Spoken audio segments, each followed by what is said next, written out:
Hello and welcome to the mic test. Hello, my name is Kat. My name is Joel. Alright, so in Kirby, spoilers for the endgame of Kirby in the Forgotten World? Land? Forgotten Realm? I think it's land, actually. Kirby and the Forgotten Land. Okay, but you go on a quest that kind of surprised me, where you're literally collecting pieces of a character's soul. And I won't give any more spoilers than that. Which PreCure character is most likely to have had their soul pieces shattered? I feel like one of the S5 girls. Yeah? Yeah, something about that season gives me soul-shattering vibes. Okay. I could also... Do you remember the despair moment in Go Princess PreCure when Haruka had all the dreams schlorped out of her? I think so. I could easily see, instead of her just being, like, zombified like she was, I could see her, like, having her soul shatter into 20 keys that they have to find and unlock 7 the door light and 13 heart. Dark. Yeah, absolutely. And then you can form the Keyblade, not the Keyblade. I'm sorry? Are there multiple Keyblades? The weapons that all of the Keyblade users use, including Sora, Mickey, Lee, Kairi, etc., are called Keyblades. But there is one Keyblade to rule them all that's called the Keyblade, not the Keyblade, right, where key is the Greek letter key. Yes, that's the one that... looks like scissors. Yes, it's the one that Xehanort wanted. That's the whole point of the Xehanort saga. Nort. But now he's held hands with his boyfriend and they've gone off to heaven, and now we're doing a different story that will involve something else. You could easily reskin Kingdom Hearts as PreCure. Really? I think so. There are MacGuffins. There's a bad guy who is doing stuff to people that makes them not have that affects special their emotions spark inside of them. There's somebody whose strength comes from their friends, and that's why they're able to prevail over darkness. Okay. In the first Kingdom Hearts game, the bad guy... oh crap, which one was the first one? I think Ansem was the bad guy in the first game. Not Ansem the Wise, they're totally separate people. Of course. But Ansem was capturing the 7 princesses of heart, which is Snow White, Cinderella, etc., etc. Was Cinderella a princess?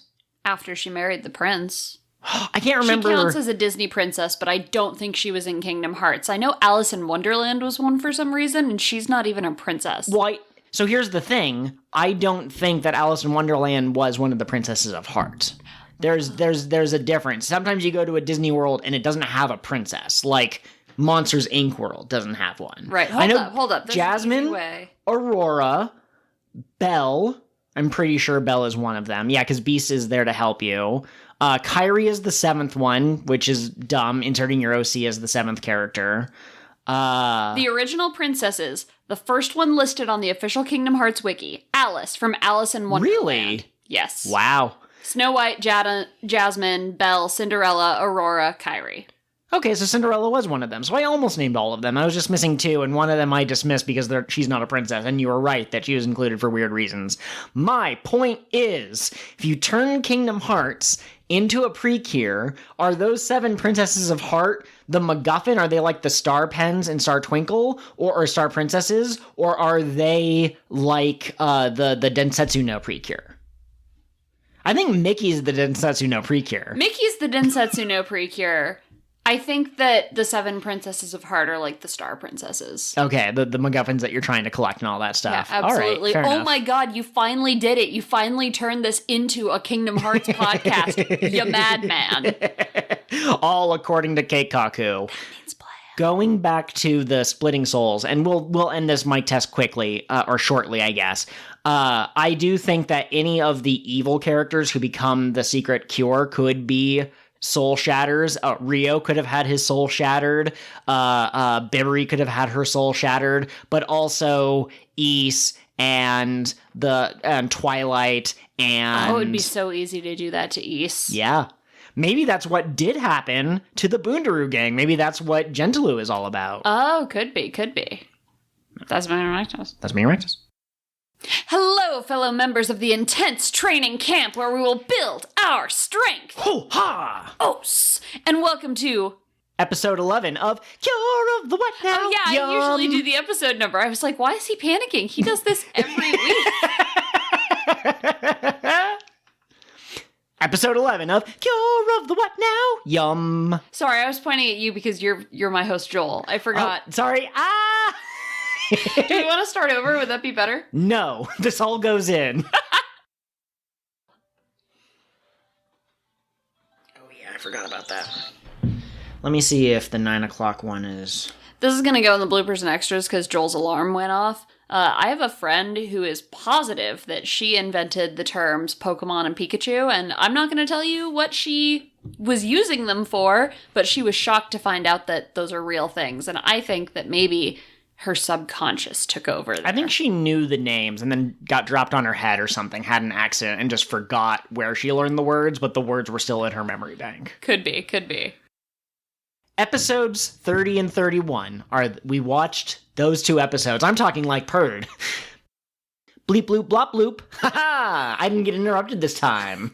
The dog's asleep now. The dog's asleep. Hooray! Thank goodness. We have 2 dogs again. Yes, just temporarily though. Yeah. And this one's a big ol' idiot who gets anxious if we're in another room without him. So he is currently sleeping underneath my feet. How is it that he and the last dog we pet sit are both like that? People just love their dogs during COVID time, you know? They're like, I don't have any other friends except for you, dog, come here. And then the dog's like, I will become your best friend forever. I will never leave your side. Daniel. Okay. So I have 2 things I want to do during this mic test, and we also kind of don't want to dilly-dally. Of course. We watched 1 episode of Max Heart in which Honeka's parents came back, and, that's it, basically. We did see a hearty L, and we did get a new general whose name was very dumb. We watched 2 episodes of Sweet, the first of which was the episode where the chest gets stolen, and everyone is dressing as women or whatever, and we are pretty sure that there's a connection between Muse and Akko, but it's not explicitly confirmed, it's just kinda very strongly hinted at. And then in the next episode, it was about the bake competition and the piano competition, and Hibiki is nervous about playing before her dad, and she realizes that she has dreams, and Kanade realizes that she has dreams, and Ellen realizes that she has dreams, and Bassdrum makes fun of people who have dreams. And then in the episode of Delicious Party, Kokone and Ran don't get along very well, but then they do get along very well. Why are you doing the succinct summary for the mic test? You said you couldn't remember what episodes we watched, so I'm reminding you. Those are what we watched. Gotcha. Should my succinct summary be that short when we do the actual episode? It could be. I mean, those were fun. Okay. Now, really quick. Oh, really quick. I have a joke. Yes. Say the thing about Bassdrum not liking... Actually, you know what? I'll save it for the podcast. Oh, that's a great idea. Thanks. Okay, Mic test. Mic test. Hang on. Oh, yes, I had one. Okay, so in Delicious Party PreCure, we have 3 girls. We have Yui, we have Kokone, and we have Mari-chan. And we have Ran. In Kaguya-sama Love is War, the rap arc, we have Chika, who's the one teaching another person how to rap. We have Shirogane, who cannot rap. And then we have Herthaka, who is the one receiving the rap. So which of the 3 PreCure girls, Delicious Party PreCure girls, do you think map onto those 3 roles? Kokone receives rap. Okay. Ran teaches rap. Okay. Yui learns rap. Yui is the one who wants to rap and is not very good at it. Her voice is like sea slugs invading your eardrums. Mary-chan can be Kaguya-sama who has no idea what's going on. But has a shockingly beautiful voice and perfect rhythm. Kind of catty to Kokone. All right, that's been your mic test. Oh man, Kokone would be Mari's obvious rival because they're both into makeup. Oh, okay. I like that. This also, as a corollary, means that Kokone is good at coming up with multiple personalities that fit different situations, and that also fits, I think, very beautifully. Yeah. Zip zop da doop bop. You want to know something funny? What's that? On our scratch pad under the list of characters, for Kokone Fua, it says, a bit shy but eager to learn, rich. Because I was looking at it out of the corner of my eye, I thought it said, eager to eat the rich. Oh my god, she's a communist ally. Comrade Kokone. She's abandoning her class privilege. I love it. This is an abbreviated mic test just to make sure that we sound good, so... Hello, everyone. Bye. Bye. Mic test. 1, 2, 1, 2. Hello, my name is Joel. Hello. Whammy wham wham waffles. Yep, this is a mic test. The end. But she transforms, and she creates the Ubau. I almost called it a negatone. Different terms for different shows. Ubauzo. She creates the Ubau. What's his name? The leader of the Bundaru. Godats. Godats. Godats these nuts. I'm going to kill you. Hello and welcome to the mic test. I am rock, paper, scissors, Joel. And I am rock, paper, scissors, lizard, cat. Oh, I see. How does the lizard fit into this? It just wins. Like, okay. It sits on top of the rock. Okay. It chews on the scissors. And it pees on the paper. Interesting. It's just a powerful creature. Yeah, absolutely. And that has been your mic test. So, the color scheme for the... I'm sorry, I laughed, so you will have to start over again. I laughed because that is the third sentence in a row you have started with the word so. I start lots of sentences with so. Do it again! Hello and welcome to the mic test. I am Jorbis, a fourth dimensional being from the planet Jorbis. Nice to meet you, Jorbis. I'm Corbus, a fifth dimensional being from the planet Corbus. So, you know, that's one extra dimension. I see, yeah, absolutely. I can't even comprehend the thoughts that you might be thinking. Mostly about cats. Oh, I see. Okay, so we have that in common. Jorbis is abundant with cats. Yes, absolutely. And of course, by cats, we mean carnivorous ant tapping. What does the S stand for? It's just plural. It's just, there's multiple of them. No. Okay, so we have 3 delicious girls. That was weird. That was a weird thing to say. Delicious Party girls, you know what I mean? We have 3 main PreCure in Delicious Party PreCure. Which of them just wants to know who took her cheese? Which of them is the one who's always trying to get people to be happy, and which is the one who finds their calling as a Blorbus exterminator or whatever that guy was from Smiling Tree or from Smiling Friends? Okay. All right. So Yui is always trying to get people to smile. She's right off the bat. Absolutely, of course. Ram is absolutely looking for her cheese.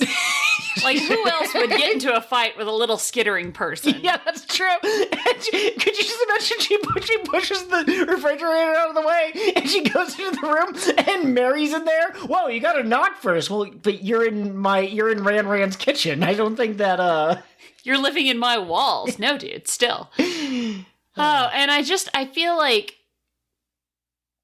murder would really bring out the light in Kokone's eyes. Oh yeah, you think so? Yeah. Okay. You know, that first kill, I think, would awaken something powerful in her. Yeah, absolutely. I don't know what age demographics of people listen to our mic tests and whatnot, but if you are allowed to watch adult humor, you could check out the first episode of Smiling Friends. It's a weird show. It's not for everyone. It is extremely surreal, so if you're not into vague, surreal, almost horror, it probably won't be for you, but some of the jokes hit pretty well. The Halloween episode is straight up kind of comedy horror. It's not like going to keep you up at night unless you're very sensitive, but it's definitely more tense than other episodes. But yeah, there's some jokes in there that are just so good because they're so random, and then there's other jokes that are kind of like, that's not so good. I saw the first episode and I went, whoa, this is not for me. And whoa, hey went, there, buddy. wow, Whoa. I'm going to binge this until 2 a.m. And that's when your mic test. Is just to run away. How does that make for a more engaging game? Do you want to start from the beginning of that question? Sure. I was talking about Minecraft, and I said, so they introduced an enemy who doesn't drop anything interesting. And hits the hardest out of any non-boss enemy in the game, yes. And the point is just to run away. How does that make for a more fun and engaging game?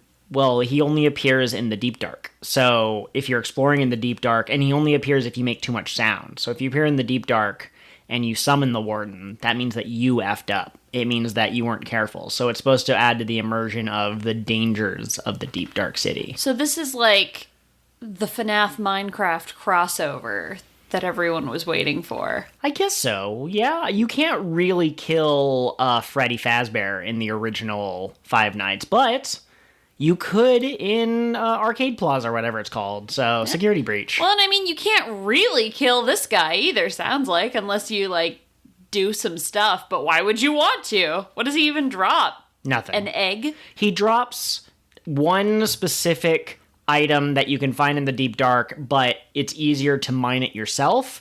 And also, he drops 5 experience, which is nothing. Say deep dark again.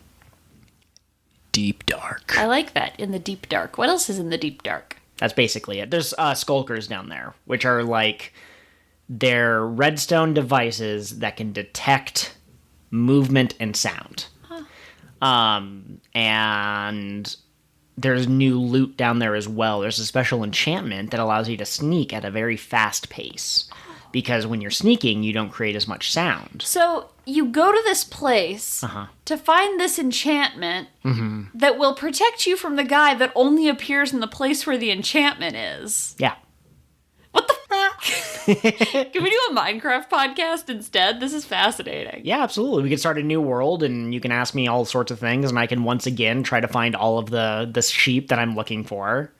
I can't remember if I found the brown dye in my last file. It's been too long since I've played. Brown dye only comes from one specific place, so you have to find a jungle biome, because that's the only way you can get brown dye. You can also get servals in the jungle biome. You can. Yeah, I like you have to feed them servals. fish. I feel like that's the secret to a lot of Minecraft animals. Servals, cats, axolotls. Axolotls are tropical fish, and cats and servals are cod or salmon. So it's slightly different. You know what's weird about axolotls being tropical fish? What's that? That you feed them tropical fish. Tropical fish are mostly associated with the ocean, saltwater. Axolotls are lake animals. Yeah. So they wouldn't be in the same place as tropical fish. The fish that live in their lakes would be like trout and stuff. The axolotls in Minecraft spawn in lush caves. Is that the only place where they spawn? I think lush caves is the only place, and tropical fish can appear in those water sources. But I don't know why, because they're not necessarily always close to an ocean. But yeah. Yeah, I don't know. Fascinating. Yep. The blue axolotl is really pretty. It's got orange gills. Yes, you have a 1 in 1,200 chance of spawning it when you mate any 2 axolotls. So what you're telling me is it's a shiny. It's pretty rare, yes. I did see a clickbait YouTube video the other day that was like, how to spawn a blue axolotl every time. Yeah, that was Waddles, how to spawn an infinite number of blue axolotls. And it's real simple. All you gotta do is get 2 blue axolotls, and when they breed with each other, the baby will always be blue.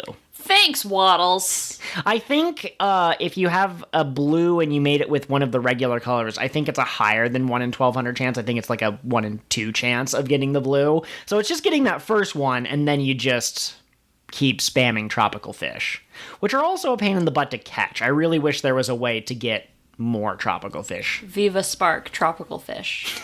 And that has been your mic test. We are going.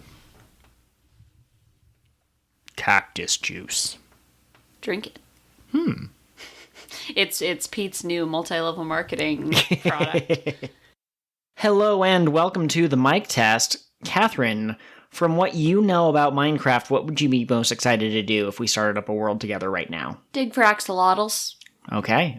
And how would you look for them? There's a biome, and it occurs at a certain layer underground, so I would dig a hole straight down. No, you'd never do that in Minecraft. I would, though. Oh, I'd that's do dangerous. it. I'd do Okay. it straight down until I found a jungle, a Lush cavern. cave. Lush cave, yeah. A lush cavern biome. And then I would turn it into a sick house around where the axolotls spawn. And then they're all my pets. Like, it doesn't matter if I haven't caught them in a bucket or whatever, because they're in my house. The second thing I would do is I would dig a trench from the ocean to your house, and I would trap a squid in such a way that it ended up in your house, and I would fill your house with water, and then I'd be like, ha ha ha, funny prank. Interesting. I could just build my my house up in the sky. I can create a water elevator, or a bubble elevator, I think is what they're called. I could get a squid in a bubble elevator. Maybe. I would love to see it. So really quickly, if we do ever play a Minecraft game together, I think axolotls can despawn if you've never scooped them up in a bucket, but if you have put them in a bucket, I think the game kind of quote-unquote remembers them, or you can also give them a name tag. So what would you name your first 3 axolotls? Phoebe. Okay. Scrimboodoo. Okay. And Travis. Getting a lot of powerful energy from Travis, to be honest. Honestly, yeah, Travis is the blue one. Travis is the special one. Absolutely. Although I have to say, I like Phoebe. Now, the pro strat in Minecraft, the very first thing you do is actually punch a tree, right? Yeah, that's how you start the game. Yeah, because it would be hard to dig my hole straight down with just my fists. Yes. Especially, yeah, once you got to that rock layer, it would be really difficult. So, all right, I think that has been... Imagine my little Minecraft guy, and he's just punching the bedrock, and his fists are bleeding, and he's like, no, I have to get there, I have to get to the lush caverns, and he just keeps punching and punching, but it's to no avail. Absolutely. Use tools, Minecraft Steve! Excellent. Sweet PreCure, episodes 44 and 45. In 44, Mephisto thinks that, whoops. Hello and welcome to Super Cash mic test time. Super Cash? Super Cash. Is that a cash with powers, or is that like more cash than you might expect? Even more. It's a cash even further beyond. Okay, I'm still confused. Are you gonna hit me with casual laser eyes? No. Oh, okay. Why? Well, because even further beyond, that's my hero. That's Dragon Ball Z. That's Dragon Ball Z. I'm so dumb. I'm speaking. I'm just so stupid. I'm using a meme to talk about. It's like a level. Yeah. It's like level 1 cash, level 2 cash is super cash. So, like, if Mari was here, he might say that it's a grande cash. If Mario? Mari. Oh, yes, Mari-chan. What okay. are we podcasting about? I thought you were talking about Mario for some reason, and I was like, he wouldn't use the word grande. He's Italian. He would say, it's extra big, or whatever. It's a Papa's Calzone. A palzone is like a calzone that you make friends with before you eat it. Or a palzone is a 2-person calzone. You share it with your best friend. Okay. But yes, Mari would say that it's a grand-sized casual. I just figure, we have our schedule got a little disrupted. My blood sugar is a little weird. I'm going to be okay, but I think that today's episode is just going to be a little casual. Yeah, absolutely. It's a wear your shorts to work podcasting day. Except Excellent. We wear our shorts to podcasting every day, so it's like wear your extra short shorts. Listen, y'all, it's like 80 degrees outside, and I wear shorts under all of my skirts to work. So I walked home in the 80-degree weather with like 4 layers on. I've got shorts, and then I've got a skirt, and then I've got a tank top, and then I've got my professional shirt. And I was so hot by the time I got home that I just took off all the outer layers. So I am sitting here very casually in my bike shorts because fuck it, we do the podcast pantsless. I didn't think that we had to, like, specify whether or not we were currently pantsless, but yes, we are basically... we don't have to. I just wanted basically to butt-ass complain. naked. I'm yeah. not naked. No, I'm butt-ass naked. That's a lie. Woo! Don't put those back on. Everyone's gonna see your Pete the Triceratops boxers. Pants are tyranny. Pants are how the man keeps you down. Seize the means of pantstruction. Okay, and that's been your mic test. Do we need silence? No, we took silence. Oh, we took silence. That's why we do the mic test, so that we can test to see if the silence Works pretty well. For some reason, I thought we took silence a second time. Oh. I think we used to when we did the One Piece because we would take silence for the pre-recording for the cold opens, and then we would take silence for the episode itself. Gotcha. So we are recording, so I'm going to throw out a blooper. Hello, fellow gamers who are so addicted to Minecraft that they won't stop fucking mining while we're podcasting. Listen, it takes a long time to grow enough warped warp blocks or whatever. Oh, yeah, okay, fair enough. It takes a long time to grow the Shut up, let's do the podcast. How do you even know I'm playing Minecraft right now? I can see you pressing buttons. I could be playing Don't Press This Button. I could be playing Five Nights at Freddy's. If I could you're be playing Five Nights at Freddy's, there would be a lot more. No. Maybe I'm immune to death. Maybe in video games, not in real. I'm not immortal. I don't have the talisman. You have to specify. But like maybe I wouldn't be so because like FNAF is the sort of game that I don't expect to win. You know, I expect to be very bad at it. So I'm like, okay, yeah, Foxy, cool. He's disemboweling me or whatever. He's emboweling me. He's putting in extra organs. That's the service that Foxy, the pirate fox, can provide for a fee. So we watched episodes 14 and 15 of He's got worms in his brain. Yeah, we love some DP in this house. Hit me. Nope. But the only thing that I'm thinking of is that sometimes they introduce the idea of the fourth cure before the actual fourth cure is born. So, not sweet. Why do I keep doing this? Ooh, that's scrunkly. There's the code word. You're not supposed to announce it. Oh. That ruins it. I'm editing that out. Okay, hold on. Thanks for listening to everyone. Hello and welcome to the mic test. My name is Crunch Monch McFronch. Hello, Crunch Monch McFronch. I am Chris Evans, and you can see my butt in the upcoming movie Thor: Love and Thunder. Oh, Chris Evans, not Chris Pratt. I was like, we didn't see his butt in anything. Hemsworth. Chris Hemsworth. You said Evans. Okay, well, I meant to say Chris. I'm the blonde one. Why are there so many Chris's? And they don't even have Chris Pine yet. He's busy being a Star Trek guy. He's busy being a Steve. Oh yeah, he is. Two Chris's that are Steves. Interesting. But only one of them actually committed, and I'm so sorry, but only one of them committed by possessing the body of a person who was conscious before the wishing stone transplanted Steve Trevor's mind into his body, and then he had sex with Wonder Woman, which is technically... I might just censor this out, you know? I don't know if there's like a good way to talk about this. Just put in a whole string of the... Yeah, absolutely. This is going to be a short mic test today because we are running behind schedule. Thanks, everyone. Hello, recently revived members of the Student Council and and Wow, I let you do the intro once and what do? You get up. Wow, yeah, absolutely. To the shame corner for me. You know, I think I'm on the upswing, but there was a... Wow. I wasn't even paying attention to my hand flails, but like I directly hit my phone on that bar to make as loud of a sound as possible. Indeed you did. Wibbledy wobbledy. Gibbledy gobbledy. Excellent rhyming scheme there. All right, so in Danganronpa, everyone has an ultimate talent. We have just started Doki Doki PreCure. What ultimate talent would you give Mana and then Rika? Rika is the ultimate swallow.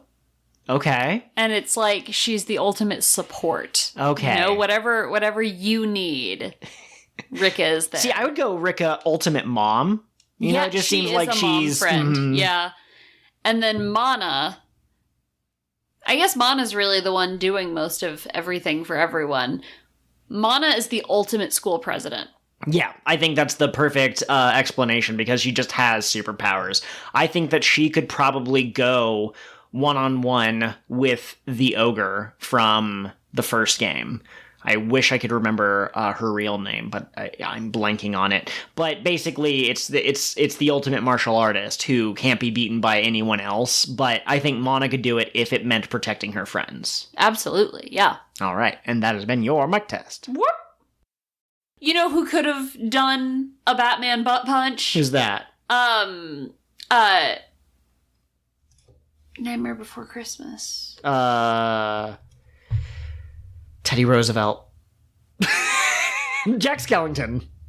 The guy who made the movie. Just Tim Burton. Yeah,